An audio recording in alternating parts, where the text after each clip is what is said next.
Y hoy en el foro de primera mano nos visitan los abogados de la parte de Imelda Garza Tuñón. Le damos la más cordial de las bienvenidas al licenciado Antonio Lozano Gracia. Doctor, muy buenas tardes, bienvenido. Y el doctor Jorge Joaquín Díaz López. Bienvenidos. Y sobre el tema que impactó a México, la pelea por la guarda y custodia del pequeño José Julián. ¿Qué fue lo que sucedió, don Antonio? Gustavo Adolfo, si me permite, un comentario previo breve, sí, señor, por favor.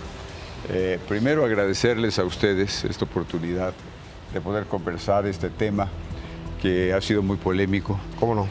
Ha sido muy mediático y que lo que nosotros vamos a decir aquí por respeto a ustedes y por respeto al auditorio son acciones jurídicas que hemos llevado a cabo ante las autoridades jurisdiccionales y administrativas. Okay. Todo lo que hemos aportado tiene pruebas suficientes y lo hemos precisamente aportado ante las autoridades para que tengan los elementos para un juicio justo y apegado a la ley. Lamentablemente este asunto se lleva a la plaza pública, como se dice, por parte de la señora Maribel Guardia. Y hay un principio ético para los abogados que reza: nunca saques a tu cliente a la plaza pública. Pero este principio tiene una excepción. Si nadie debe de sacar a su cliente a la plaza pública, pero si lo encuentras en la plaza pública, ahí defiéndelo. Así es que es lo que hemos estado haciendo. Defender a la señora Imelda Garza de todo lo que se ha dicho, aportando pruebas y documentos que nos parece son contundentes y que llevarán a una resolución bien fundada por parte de las autoridades. ¿Se mintió en este caso? ¿Mintió la señora Maribel Guardia aquella conferencia que hace en el teatro después de llevarse al niño o de que las autoridades le dieron al niño? Sí, sí consideramos que esto estuvo lleno de falsedades, incluso antes de eso, antes de la conferencia de prensa, porque cuando se presenta la denuncia por parte de la señora Maribel, sí, que es precisamente el día 20 de enero, se genera a propósito de que la señora Imelda Garza y su hijo ya se cambian de domicilio. Es un viernes 17 de enero. La denuncia se presenta el lunes 20 de enero. Y en ese momento todavía había comunicación entre ellas, vía WhatsApp. De hecho, el lunes 20 en la tarde, el niño recibe su clase de inglés y la nana que lo atendía acude al domicilio donde estaba Imelda con su niño. De hecho, pernocta ahí. Y al día siguiente, martes 21, ambas, Imelda y la nana, llevan al niño al colegio. Posteriormente, Imelda va a la casa de Maribel a recoger todavía algunas cosas, se va a su domicilio y posteriormente se entera de que está la policía requiriendo al niño. Entonces sí hay ahí una mentira porque se manifiesta que se desconocía el paradero del niño y esto no es exacto. Pero más aún, gracias a documentos que le hicieron llegar a Adis y que Adis luego nos hizo llegar a nosotros, pudimos constatar que había una demanda de controversia familiar fechada el 11 de noviembre. Desde antes. El 11 de noviembre. 2 meses antes. Más de 2 meses antes. Entonces, esa no se presenta sino hasta enero, pero sigue fechada el 11 de noviembre. Es decir, aquí había una circunstancia absolutamente irregular, porque si había algún convencimiento, pensemos incluso de buena fe, de que había cierto riesgo o de que había ciertas causas, no se hace valer cuando debió, se supone 11 de noviembre, sino muy posteriormente. Entonces, lo que se lleva a cabo el lunes 20 y el martes 21, lamentablemente está plagado de irregularidades por parte de la actuación del Ministerio Público. De hecho, nuestro despacho ha presentado una queja contra ese Ministerio Público porque violentó el procedimiento, pasó por encima las normas procesales sin que hubiese habido actos de investigación como debía de haber sido. Se trata de un menor que tiene un interés superior a cualquier otro. ¿Cuáles son, perdón que lo interrumpa, abogado, cuáles son el procedimiento común que se lleva en este tipo de situaciones para que la gente entienda por qué es que se violenta? ¿Cómo es un actuar de una autoridad en este caso? ¿Cómo se tendría que haber actuado y cómo es que viene la irregularidad? Sí, si se está presentando una denuncia que dice que no se sabe dónde está, que no se sabe si está bien, que no se sabe si está en riesgo, y resulta que el niño está en su colegio, lo primero que debió de haber hecho es averiguar eso, convocar a la madre para poderla interrogar, y con los datos que hubiera obtenido, entonces sí hacer un acuerdo ministerial con algún fundamento. Esto no se lleva a cabo. Simplemente, en vez de un acuerdo ministerial debidamente motivado y fundado como lo exige la ley, simplemente gira un oficio a la policía para ir por el niño. En el informe que rinde la policía incluso se revela ya una intención acordada previamente. La policía en su informe dice: estamos recogiendo al niño para entregárselo a su abuela. Así literalmente dice el informe de la policía. Y desde que van por él a la escuela. A la abuela, o sea. Exactamente, ese es el punto. Y eso es una constancia procesal que ahí está, que incluso aquí traemos, en donde dice para entregárselo a la señora Maribel. Entonces, esa es una primera irregularidad muy grave. Perdón, abogado, ¿eso es desde que van por él a la escuela? ¿Ese es el reporte que se entrega? Ese es el reporte que se entrega cuando van por él a la escuela, o sea que se hace posteriormente. Y o sea que lo de la noche en el DIF, eso nada más fue como hacer pasar tiempo porque eso ya estaba inscrito en el reporte desde la tarde. Desde la tarde, wow. Así es. Luego, cuando le avisan a la señora Imelda Garza que está ahí la policía requiriendo al niño, la señora Imelda Garza acude inmediatamente al colegio y encuentra que la señora Maribel y su esposo llevan al niño de la mano. El niño logra zafarse de las manos y corre con la mamá y se abraza a ella. Entonces imaginen ustedes el cuadro. No, una cosa espantosa para el niño, traumática por decirlo menos, ¿no? Absolutamente. Entonces, como el niño está abrazado a la mamá, entonces le permiten a la mamá acompañar al niño. Pero como resulta que había acusaciones en contra de la mamá, entre otras cosas la famosa acusación de adicción a drogas, a ella no le dicen, sino simplemente le permiten, como si fuera una gracia, acompaña al niño. Cuando llegan a la fiscalía, le permiten todavía estar presente cuando al niño le hacen la revisión de rigor para saber si no está lesionado. Ahí todavía lo acompaña, pero ya de ahí lo separan.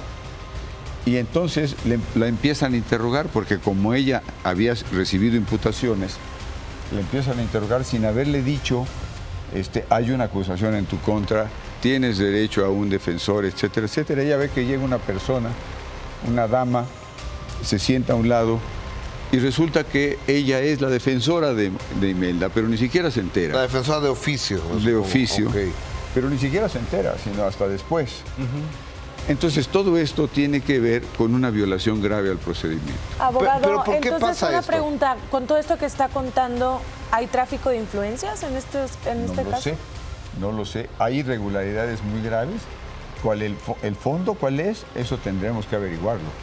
Pero las irregularidades graves, violatorias de la ley, están hechas valer ya en una queja contra el Ministerio Público. Oiga, a ver, pero ¿a poco el Ministerio Público puede hacer lo que quiere, sin pruebas y sin nada? Y le damos 10 días, porque el viernes la señora Maribel Guardia habla de las drogas y demás. Y dice, de entrada 10 días el niño conmigo.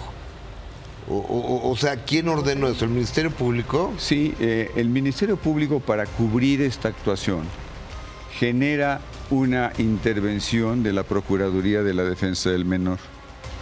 Y ahí supuestamente hacen exámenes a 2 personas, al padre de la señora Imelda Garza y a la propia Maribel Guardia. Había ya un conflicto entre Maribel Guardia e Imelda, porque hay una acusación de por medio.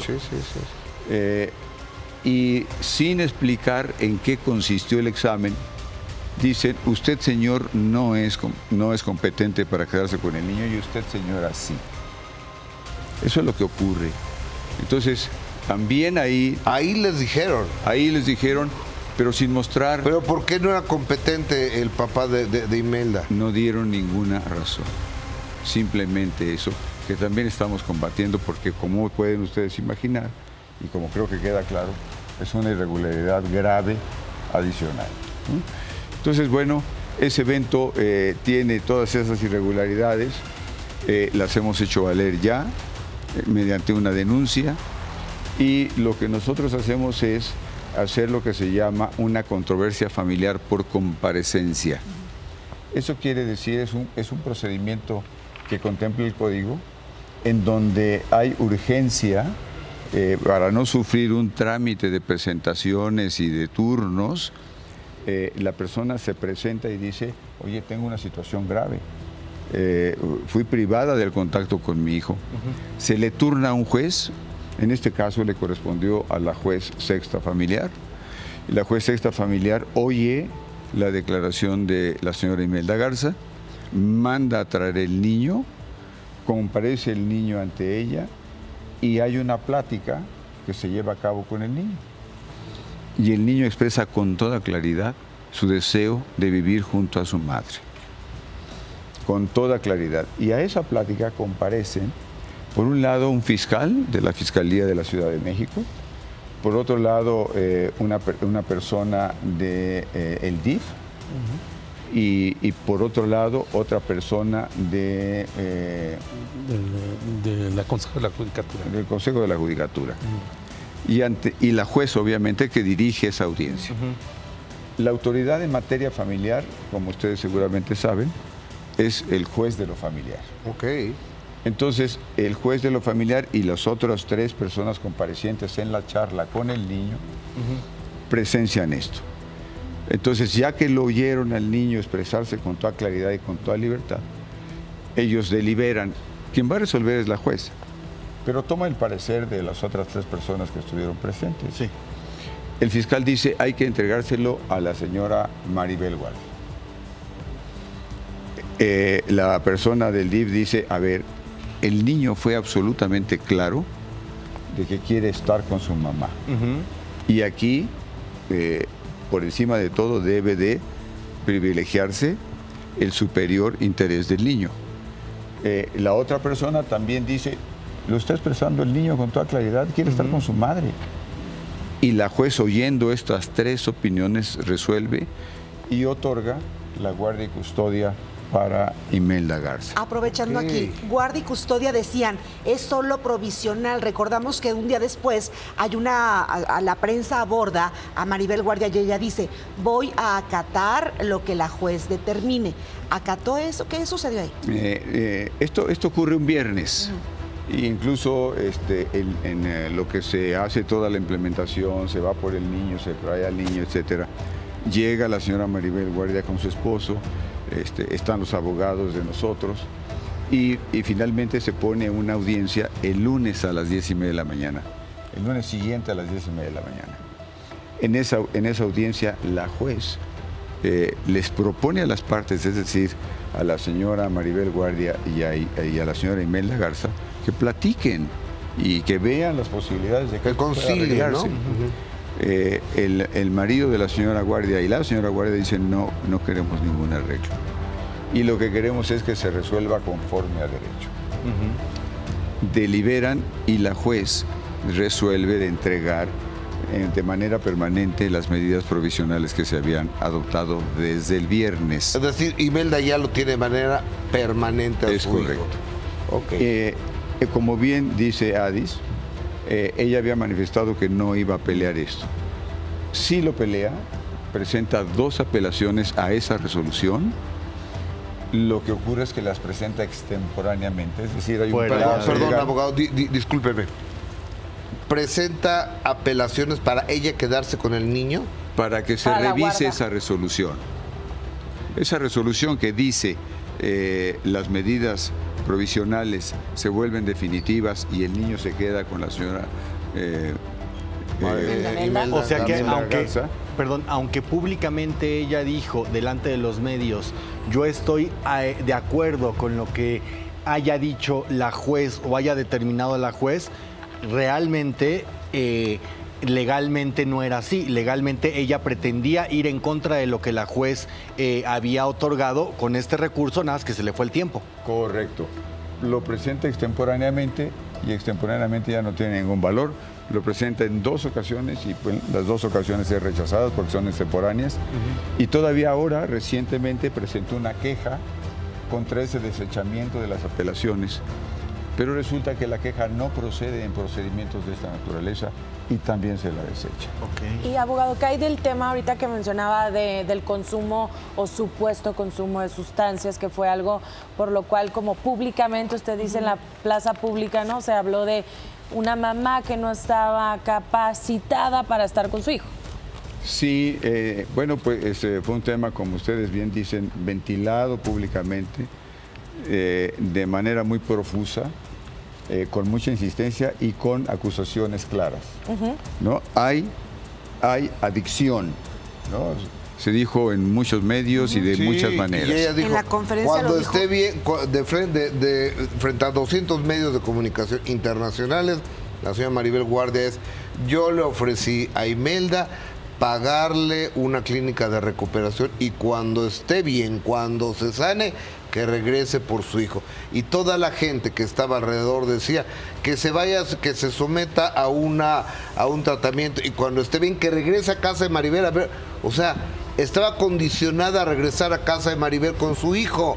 O sea, les dio en un guión a todos. Sí. O sea, así lo percibí yo. A lo mejor. En la conferencia lo dice 14 veces Maribel Guardia, en esa conferencia. Lo que le comento, Gustavo Adolfo, es que nosotros, tanto los abogados del despacho como con Imelda, como con la abogada, nosotros planteamos esta situación. Se había hecho 2 exámenes toxicológicos con diversos laboratorios en los cuales se había salido absolutamente limpia.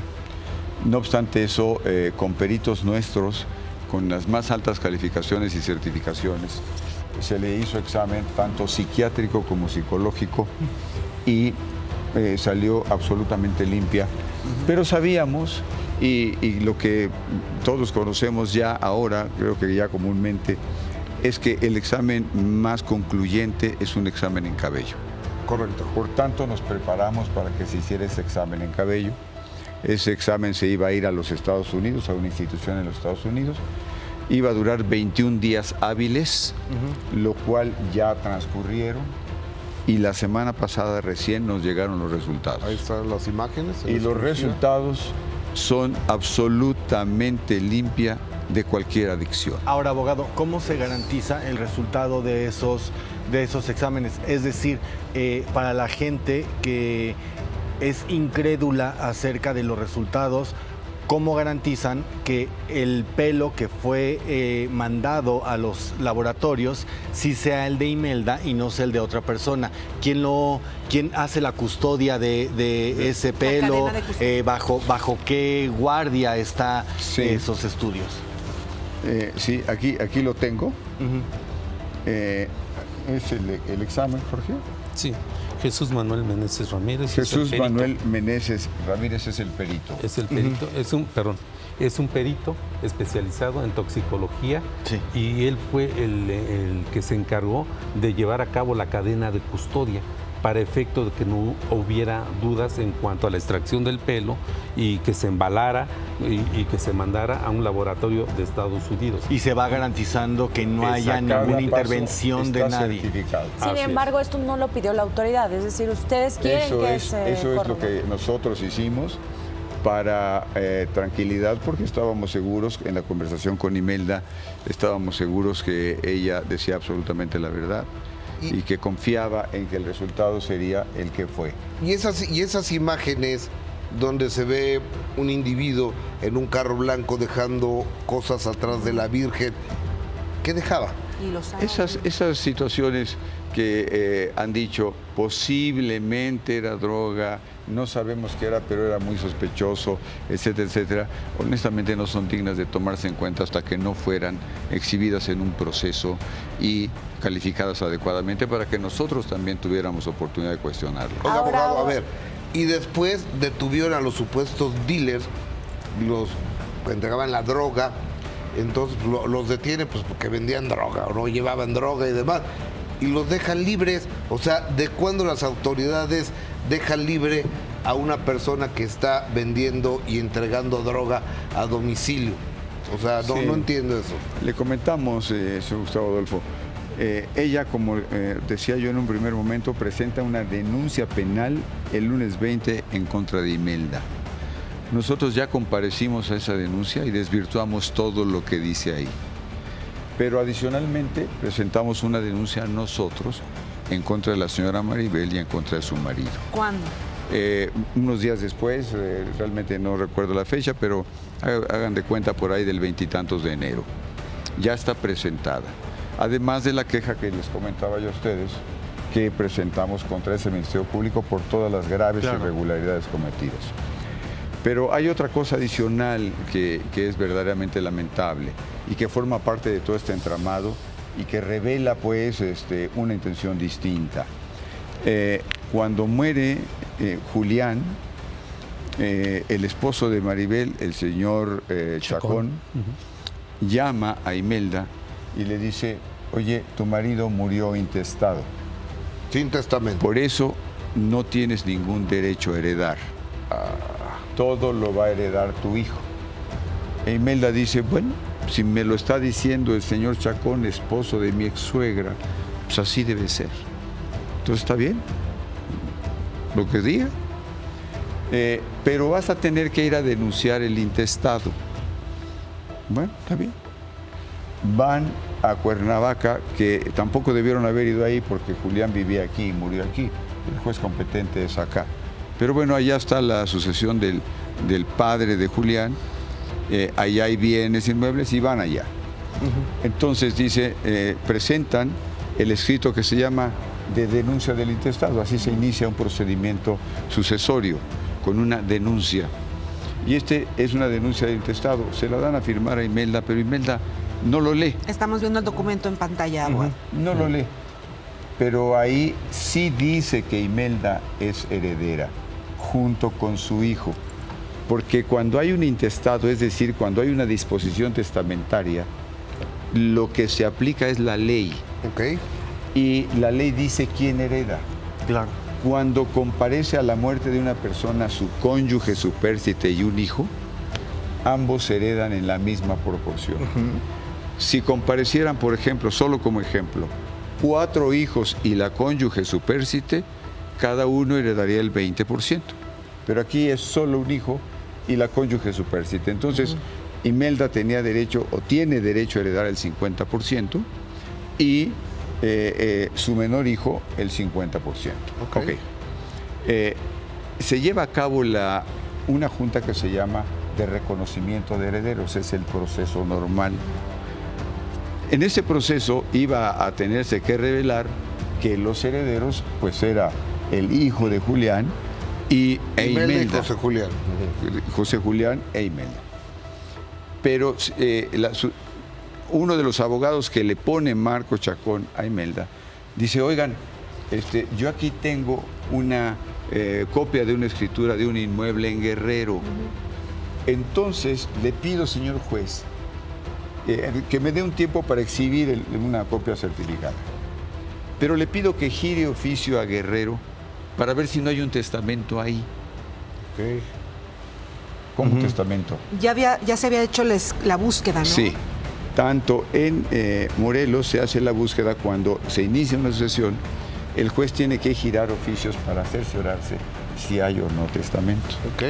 Y uno de los oficios que gira, que esto es muy importante, es al Registro Nacional de Testamentos. Desde el 2004, para evitar estas confusiones de que surgieran por ahí testamentos insospechados, se generó el Registro Nacional de Testamentos. No, lo que viene, bueno, sígale, perdón. Sí, es que- Todos los notarios tienen obligación de que en cuanto reciben la disposición testamentaria de alguien, tienen que avisarle al Registro Nacional de Testamentos para que ahí se anote. Vemos en pantalla, abogado, la conclusión de este registro. El de Morelos le informa al juez y le dice, oye, no hay testamento registrado. Ajá. Eso quiere decir, no hay testamento registrado de Tijuana a Chetumal, Sí, claro, no porque es existe. un registro nacional. En todo el país no había. Ok. Pero el abogado en la Junta de Herederos suspende la Junta y dice, te pido que gires oficio a Guerrero para ver si ahí dictó un testamento. Sobre pretexto de que había aparecido una propiedad, Una propiedad de Guerrero. Ajá. Se mandan los oficios y vuelve el Registro Nacional de Testamentos a decir, no hay testamento, un segundo informe. Ok. Y la Dirección Jurídica de Gobierno... ¿En qué año se da esto, perdón, abogado? ¿Cuándo en informan Guerrero. esto? Ajá. Si quieres ver las 2022, fechas, sí. Ajá. aquí las tengo. Perdón. Ujú. Continúe mientras Sí. lo que... Ajá, perdón. Dice, no hay testamento, y una dirección dice, no hay testamento, pero luego alguien le allega una copia cotejada de un testamento. Y entonces, si era un segundo oficio, incluso dice, en alcance a mi oficio anterior, ya encontré el testamento. Entonces llega el testamento que aquí traemos, Ajá. y resulta que la firma del famoso testamento, pues se ve a leguas que es una firma falsa. No me digas, o sea, Aparece en pantalla. falsificaron un testamento para quedarse con la herencia. ¿Es Ese- lo que nos está diciendo, abogado? Es lo que le estoy diciendo. ¡Wow! ¿Tienen ustedes un comparativo, abogado, de la firma A ver, original? aquí Sí. está, si pueden ver aquí. Ya no, pues esta firma la hago yo. O Y sea, esa es la firma de Julián en su pasaporte. A ver. Nada que ver, es un garabato, la del testamento. Aquí está. Ajá. La La, del medio. la estamos viendo en pantalla. No tiene nada que ver. Pero adicionalmente, Además. el día en que supuestamente, además, el testamento se otorga en Cihuatanejo. Ajá. ¿Como cuál se imaginan ustedes que sería una hipótesis para alguien que vive en el Distrito Federal? De pronto decir, ¿por qué no dicto mi testamento en Cihuatanejo? ¿No? Cuando Pues no. hay pruebas de que Julián ese día, el día que supuestamente fue a Cihuatanejo a otorgar su testamento, estaba aquí en la Ciudad de México. ¿Y tenía una presentación? Al día siguiente tenía una presentación en Ayutla, En Ayutla. Guerrero, que está a 650 kilómetros de Cihuatanejo. Hay una foto acá en donde él dice, estoy preparándome ya para irme a mi concierto. Es esta foto. Así es. Ok, oiga, a ver, y estamos viendo la distancia de Ayutla a Cihuatanejo. Así es. Casi 7 horas. Entonces, O sea, en un Pero día al sí día puede siguiente, llegar. además. ¿quién orquestó esto? No lo sabemos, pero, o sea, vamos a averiguar. ¿quién es el que dirigió todo esto? ¿Marco Chacón? Vamos a decir, como dicen los franceses, ¿a quién beneficia? Yo quiero preguntar algo, abogado, Claro. porque tenemos mediáticamente entendido que el señor Marco Chacón llevó, administró, cerró contratos, llevaba las finanzas del señor Julián Figueroa, que en paz descanse, desde mucho tiempo antes de su relación con Imelda. Él podría desconocer, primero, que había o no un testamento siendo tan cercano a Julián, porque primero dijeron que no y luego que sí, ¿o cómo fue la cosa? Sí, primero dijeron que no y luego inusitadamente aparece un testamento. Entonces, bueno, ya se cancela porque Y el todo testamento tiempo- que apareció, discúlpeme, abogado. Sí. ¿A quién beneficia ese testamento?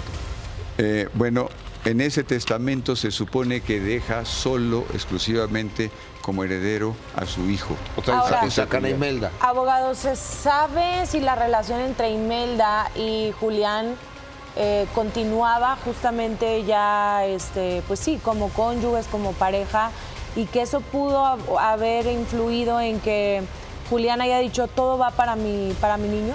El testamento está dictado en el 2018, supuestamente. Tenemos, como ya ustedes se imaginan, una acción para anular un testamento falso.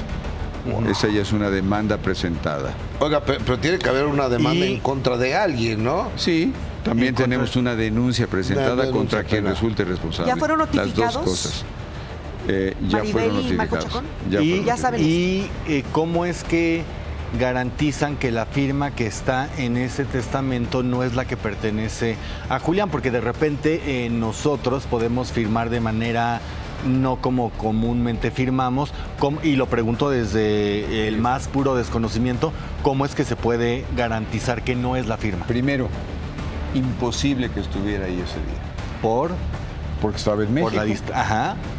Y esa firma. Y la distancia no da. Supuestamente es en Iztapa a la 1 de la tarde. Y hay fotos de Imelda Garza y él aquí en la Ciudad de México ese día. Ok. Después las firmas van por un peritaje o algo así. Sí, claro, se tendrán que hacer peritajes. Y grafológicos. Otra duda. Sí. Usted mencionó hace un rato, que cuando Imelda es presentada, que le dicen que hay un intestado, y que ella desde el desconocimiento firma, cuando firma negando ya cualquier derecho que puede tener sobre lo que le pertenecía a su esposo, cuando se es desde el desconocimiento, ¿se puede desconocer esa firma para entonces decir, ahora que ya conozco mis derechos, niego el haber firmado o niego el reconocer eso? Sí, porque lo que firmó fue la denuncia del intestado, les comentaba. Ella lo que firma es la denuncia del intestado. Luego eso, por estas maniobras, se convierte en testamentario. Lo que estamos demandando es la nulidad de ese testamento, porque ese testamento es falso. Claro. Entonces se tiene que reabrir la sucesión legítima, la sucesión intestamentaria. Y reabierta esa, los herederos serán el niño. Oiga, a ver. Abogado, Imelda, entiendo que dijo que Marco Chacón le había sido infiel a la señora Maribel Guardia. ¿Esto no es un conflicto de faldas en el que Marco Chacón se esté vengando de Imelda por haber dado esa declaración? No lo sé. Lo que comentaba yo al principio con ustedes es que lo que nosotros venimos a decir es lo que está promovido y las pruebas que soportan las promociones. Y ahora, que hemos hecho. Julián era como un hijo para Marco, incluso lo quería como un padre, nunca hubo un problema entre ellos. Lo que sabemos es que sí hubo problemas, lo que nos ha comentado Imelda, y está consignado también. ¿Cómo qué tipo de problemas se puede saber? Dificultades de todo tipo, porque Julián lo que pretendía, según nos comenta Imelda, y lo intentan un par de veces, es vivir aparte. ¿No? En un tiempo se van a vivir a Cuernavaca. ¿Cierto? Y en un primer momento viven en Nuevo León. Okay. Entonces, ¿Y dónde hubo los problemas? ¿Hubo cuando violencia? vivían en la casa de la señora Maribel con su esposo. ¿Hubo violencia? Hubo violencia, sí. ¿De quién? ¿Con quién? ¿Qué pasó? Entre ellos. O sea, entre Julián ¿Y y Imelda? Marco. ¿O cómo? No, entre Julián y el señor Chacón. ¿Violencia física? Sí. ¿Nos puede explicar quién le pegó a quién? Bueno, está sentado ahí en una demanda por la narración que nosotros recibimos y hubo una petición de Julián de que permitieran que las decisiones las tomaran ellos como matrimonio, de que era importante para ellos y para su hijo generar un ambiente familiar, nuclear, y que por favor ya no se tomaran las decisiones por parte de la señora Maribel y del señor, que tomaban todas las decisiones. Como ya se comentaba aquí, había un control absoluto de ingresos, de egresos y de todo tipo. Entonces, cuando Julián pide que se respete un poco esto, se genera un altercado y se genera violencia. ¿Quién le pega a quién? Pues no estuve ahí. No, hay una agresión, hay una agresión del señor Chacón Julián. ¿El señor según nos Chacón cuentan. golpea a Julián? Según nos cuentan. Pues es un abuso, ¿no? Porque el señor Chacón es muchísimo más fuerte y alto y pesado que Julián. Pues bueno. Abogado, Pero usted perdón, Julián era o sea, el dinero que generaba Julián se lo controlaba Marco Chacón Sí. y Maribel Guardia. Sí, era la administración de todos los recursos. Él no sí. podía tener acceso al dinero que se le había otorgado, porque recordemos que pese a la herencia del padre, él tenía también propiedades que le habían dado en vida, entonces ¿no tenía acceso a eso? No tenía acceso a eso y los ingresos que tenía eran administrados por el señor Chacón. ¿Y ingresos, cuántos son- abogado, cuántos perdón, son los- ingresos correspondientes a 5 inmuebles, tengo entendido. Y pregunta, usted hablaba de una denuncia penal en contra de quién con respecto al testamento, Maribel Guardia y Marco Chacón. A ¿Esto ver. podría acabar en prisión o cómo Sí. está la cosa? A ver, si hay la certeza absoluta de que Julián no estuvo en Zihuatanejo Ajá. para firmar, luego, obviamente ese testamento es falso. Claro. Si hay la certeza absoluta de que esa no es la firma de Julián, obviamente el testamento es falso. Claro. Entonces, la demanda que nosotros presentamos es porque ese testamento necesariamente es falso. Pero mi duda es, por ejemplo, si ya es falso, ni siquiera puede proceder, o sea, no tiene que desestimarse porque es Exactamente. falso, o sea, ya va Tiene que nadie- declararse su falsedad para que ya no proceda. Claro, pero probar que Julián no estuvo en Zihuatanejo por una foto, también es complicado porque las fotos se puede programar cuando se publiquen. O sea, una foto no es garantía de que estuvo en ese momento, en ese lugar. A ver, le recuerdo que hay 2 certificados nacionales de que no había testamento a nombre de Julián. Que el certificado que dice que se encontró el testamento, primero dijo que no había. Sí. Y luego dice que a alguien le llegó una copia cotejada, ni siquiera certificada, cotejada. Más la imposibilidad de Julián de estar ahí ese día, más la firma falsa, le estoy hablando de 5 elementos. Sí, no, o Le sea, estoy yo hablando lo- de yo lo- una lo creo. conjunción de datos que llevan a una convicción. Eso es lo que estamos demandando. Oiga. Y eso se verá en el resultado. A ver, la señora Maribel Guardia, aquella vez de la conferencia, dijo que era drogadicta, que se dormía con el primo, el tío, no sé qué, y al niño lo mandaba afuera, que tenía que irse a recuperar, que todo eso lo veo yo como un daño moral. Además, ella es actriz, ella es cantante y aparte tiene un hijo. Yo creo que eso le afecta mucho. ¿Se está pensando en algo, una denuncia, no sé si denuncia o demanda de daño moral? Sí, ahora lo que acabamos de promover nosotros es una controversia familiar por violencia. Ok. Sabemos porque hay información sistematizada del sistema judicial y sabemos que la señora Maribel ha presentado 5 controversias y todas han sido desechadas. Pero perdón, licenciado, entonces... Perdóneme, nomás termino. Sí. Han presentado 5 controversias y todas han sido desechadas. Nosotros acabamos de presentar una, ¿Cuándo? hoy. El día de hoy. El día de ayer pues, la presentamos, hoy se está complementando. ¿Y esa qué dice Esa controversia está explicando toda esta historia y generando toda la violencia. Por ejemplo, esta acusación tajante, contundente, de decir la señora es adicta, Claro. que la ha Bueno, ya se repetido N veces, y la señora no es adicta.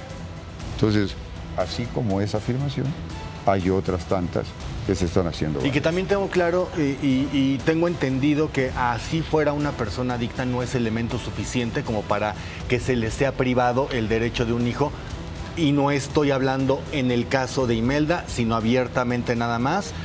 Tengo entendido esa parte, sino tiene que haber más elementos. Ahora, en el caso de todo este panorama que está pintando, recientemente apenas el fin de semana Imelda comentó que ella estaba dispuesta a que conviviera el menor con la abuela para que pudiera tener un 10 de mayo, si no bien ese día, sí en un futuro, porque entendía de mujer a mujer cómo podía ser esta situación, cómo es que su clienta puede estar tranquila de que el menor pueda estar con la abuela ante este panorama tan complicado. Sí, miren ustedes, para nosotros abogados de Imelda es importante hacer valer todas las acciones de que disponemos, porque estamos defendiendo a un cliente que confía en nosotros y estamos tratando de hacerlo valer.